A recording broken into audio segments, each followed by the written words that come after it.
we have to be escorted by law enforcement because my. the growers out there are armed. There's millions of dollars of product are out there to try to protect.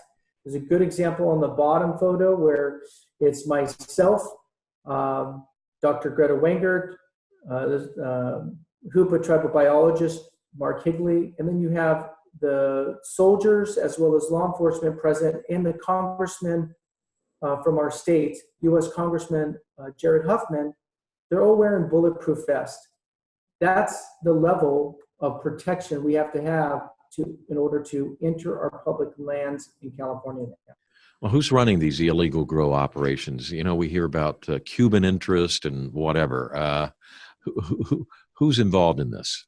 The majority of individuals that law enforcement I've seen apprehended at these grow sites, because we go in, like in this example, we're going in on the entry date with law enforcement and they apprehend them. The majority are from south of the border, and out of those is probably about 95% are foreign citizens from Mexico.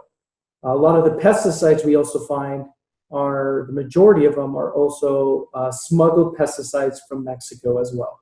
I consider them they're drug trafficking organizations. They're highly organized. When you have a grow site that has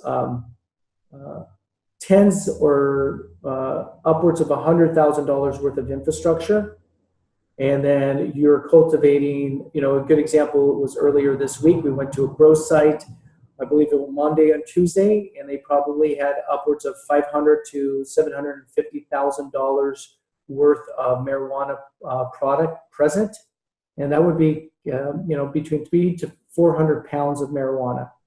And so you see that, and you just were to take that back east and say that's $2,000 to $4,000 per pound, you could see that how lucrative it is. And if that organization has 3 or 4 of these, you're talking about $3 to $4 million annually of income that they're using or obtaining through marijuana cultivation and bear in mind, this is just our public lands. We're not even dipping into the different drug trafficking organizations that are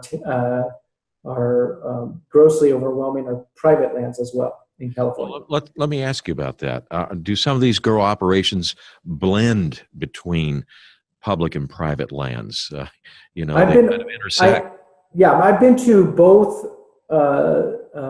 factions of cultivation, and the private lands that are illegal, unpermitted, are choosing to be in the black market, not even wanting to participate in any state regulation or programs.